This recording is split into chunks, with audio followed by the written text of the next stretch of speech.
Bismillahirrahmanirrahim. Assalamualaikum warahmatullahi wabarakatuh dan juga salam sejahtera. Saya ucapkan kepada Dr. Muhammad Rozi bin Kasim selaku pensyarah di bawah kursus KPG 3013 AT05E Insan Guru Profesional. Saya Nurul Alin Nabilah binti Abdul Kahar bernombor matriks D2019 1087801 akan membentangkan video wawancara kendiri. Baiklah, kita masuk kepada bahagian yang pertama iaitu elemen pra-refleksi kendiri, iaitu siapa saya sebagai insan. Okey, gambarkan diri saya sebagai suatu perkara atau objek. Saya telah membuat lakaran iaitu sekuntum bunga mawar.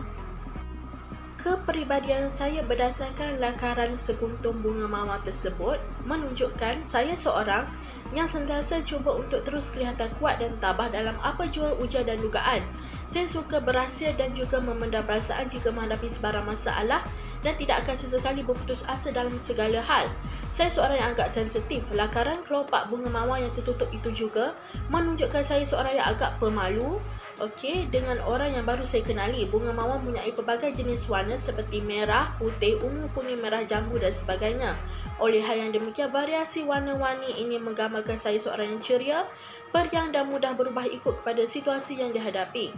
Bunga mawar ini juga menggambarkan yang saya ni dia dapat memberi manfaat kepada orang lain. Contohnya, bunga mawar diproses menjadi ekstrak wangi dalam proses pembuatan minyak wangi, pelembut fabrik dan juga sebagainya. Antara itu menunjukkan yang saya seorang yang suka menolong orang yang memerlukan dan berada dalam kesusahan. Jika saya boleh memilih untuk menjadi seorang insan yang lain, semestinya orang itu ialah Ustaz Abid Liu. Antara sebab utama saya memilih beliau adalah kerana beliau seorang yang tidak pernah mengeluh. Beliau juga seorang yang laju dalam pekerjaannya, seperti beliau pantang apabila melihat ada orang yang sedang berada dalam kesusahan. Saya juga ingin menjadi seperti beliau kerana sikap beliau yang tidak memilih kasih. Menurut beliau, selagi mana insan itu bergelar manusia yang memerlukan, beliau akan bantu. Beliau juga mampu meletakkan diri dalam situasi yang dihadapi oleh orang lain. Akhir sekali, antara penyebab saya ingin menjadi seperti Ustaz Abid Liu adalah kerana beliau seorang yang rendah hati. Apa yang dikongsi hanyalah semata-mata perkongsian sebagai inspirasi dari hati. Malah apa yang disulangkan dalam setiap baik kata-kata hanyalah tentang pedoman dan nasihat. Sebagai contoh, kata-katanya seperti kita hidup untuk redha Allah, buat baik untuk Allah sayang. Baiklah, kita beralih pula kepada bahagian yang kedua, iaitu siapa saya sebagai insan guru perantis. Okey, ciri-ciri kepribadian yang saya miliki sehingga melayakkan saya sebagai seorang insan guru perantis. Yang pertama, saya seorang yang berkeyakinan tinggi. Sebagai contoh, saya cuba belajar menjadi yakin apabila berhadapan dengan orang ramai. Saya juga seorang yang berwibawa. Sebagai contoh, saya akan meluangkan masa untuk mengadakan sesi perbincangan, membahagikan tugas dengan adil, mendengar dan menerima pendapat orang lain dengan hati yang terbuka serta bertolak ansur dengan rakan-rakan sepasukan. Akhir sekali, saya juga suka membina hubungan baik dengan pelbagai pihak. Sebagai contoh, saya suka mengenal terlebih dahulu tentang latar belakang seseorang supaya kita menjadi seorang yang mudah untuk didekati dan juga mudah untuk berinteraksi, memahami antara satu sama lain. Saya telah memilih ciri-ciri kepribadian berkenaan kerana ianya merupakan antara contoh-contoh atribut diri personaliti atau kepribadian yang perlu ada pada seseorang guru. Selain itu, melalui ciri-ciri kepribadian ini juga telah membantu saya memahami orang lain lebih baik. Sebagai contoh, saya dapat memahami reaksi dan juga pandangan orang lain yang berbeza-beza. Di samping itu, saya juga dapat tahu kelemahan dan kelebihan yang ada pada diri sendiri. Seterusnya, saya dapat menapasi perkara yang disukai dan mana yang tidak disukai. Setiap orang memiliki hal yang disukai dan tidak mengikut pendapat masing-masing. Contohnya, saya tidak menyukai orang yang membawa aura negatif terhadap diri saya. Bila saya mengetahui hal ini, sememangnya saya akan menghindari perkara tersebut yang boleh membuat saya terganggu. Antara ciri-ciri kepribadian perlu saya perelokkan sepanjang pengajian saya di UPSI, saya perlu mengamalkan 7 atribut insan guru bahasa yang diaspirasikan. Sebagai contoh, saya perlu bersifat peramah dengan orang sekeliling. Selain itu, saya perlu memperelokkan tahap pengetahuan dalam bidang ilmu pendidikan, bidang teknologi dan pengetahuan pedagogi isi kandungan. Di samping itu, saya juga perlu berserta iaitu mesra, ramah, akrab, menjaga hati serta kemas berpakaian. Kemudian saya perlu lebih inovatif dalam bidang pendidikan. Seterusnya saya akan menyamai sikap suka menulis sebagai satu budaya hidup dan cara mengisi masa lapang. Bagaimanakah saya mempersiapkan diri daripada seorang insan guru perantis kepada insan guru profesional? Saya hendaklah mencintai bidang perguruan. Kemudian saya juga hendaklah sentiasa menuntut ilmu terkini dengan pengajaran. Di samping itu, saya tidak boleh malu, jemu dan bosan untuk menuntut ilmu dengan guru-guru yang lebih berpengalaman. Seterusnya, saya akan menyusuri media sosial tentang kejayaan guru-guru dalam bidang tertentu.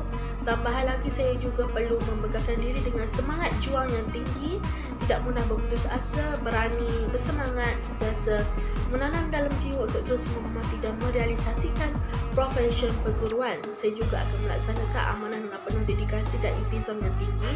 Akhir sekali, saya juga perlu melibatkan diri secara aktif dalam mana-mana badan NGO, badan kebajikan atau pertubuhan rumah anak yatim itu yang berdaftar untuk memanjakan bukti dan budi dalam kehidupan. Kita beralih pula kepada bahagian elemen pasca refleksi kendiri. Bahagian 3, penilaian semula bahagian 1 dan 2. Merujuk semula catatan wawancara kendiri saya tentang bahagian 1, apa yang saya dapat pelajari tentang catatan berkenaan dalam konteks diri saya ketika ini. Tidak berputus asa dalam segala hal walaupun menghadapi kegagalan dan tekanan dalam menyiapkan semua tugasan yang diberi, saling tolong-menolong antara satu sama lain dalam menyiapkan tugasan yang diamanahkan, bersikap prihatin mengarahkan sekumpulan yang memerlukan bantuan dalam menyiapkan sesuatu tugasan.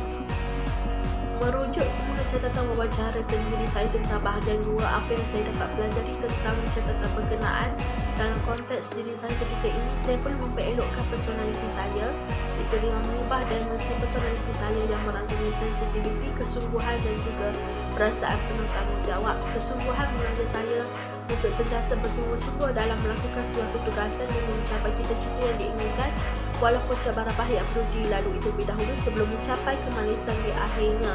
Akhir sekali, perasaan tanggungjawab pula perlu diterapkan kerana setiap apa yang kita lakukan adalah di bawah tanggungjawab sendiri dan juga mendidik diri supaya jauh daripada sikap lepas tangan. Kita beralih pula kepada bahagian yang terakhir, iaitu bahagian 4. Refleksi saya berdasarkan pengalaman keseluruhan subjek KPG 3013 ini.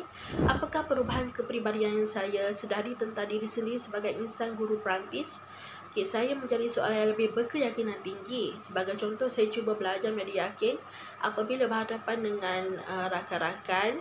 Selain itu, saya juga menjadi seorang yang berwibawa dalam menggalas tanggungjawab yang diberi.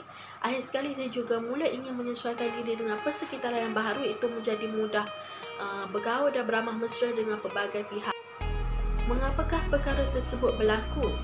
Kerana saya dapat tahu kelemahan yang ada pada diri sendiri dan juga perlu bersikap matang dengan berusaha memperbaiki diri ke arah yang lebih baik. Selain itu, saya juga dapat mengetahui kelebihan yang saya miliki dan perlu bersikap proaktif mengembangkan kelebihan tersebut menjadi sebuah potensi untuk diasah. Seterusnya, saya dapat mengenal pasti perkara yang disukai dan mana yang tidak disukai. Setiap orang memiliki hal yang disukai dan tidak mengikut pendapat masing-masing. Contohnya, saya tidak menyukai orang yang bawa aura negatif terhadap diri saya dan mengelakkan diri untuk tidak terlibat sama dan bertindak secara profesional dan sentiasa berfikiran positif. Jelaskan implikasi catatan yang saya kongsikan, iaitu 2 perkara dalam bahagian 4. Yang pertama, berani berhadapan dengan para pelajar, rakan-rakan guru dan juga apabila berurusan dengan ibu bapa pelajar. Berwibawa menggalas tanggungjawab yang diamanahkan kerana tugas guru bukan sahaja mengajar tetapi perlu menggalas tanggungjawab dalam satu tugas lain yang diberi oleh pihak pentadbir. Mudah berinteraksi dengan pelbagai pihak sama ada berurusan dalam sekolah ataupun di luar sekolah.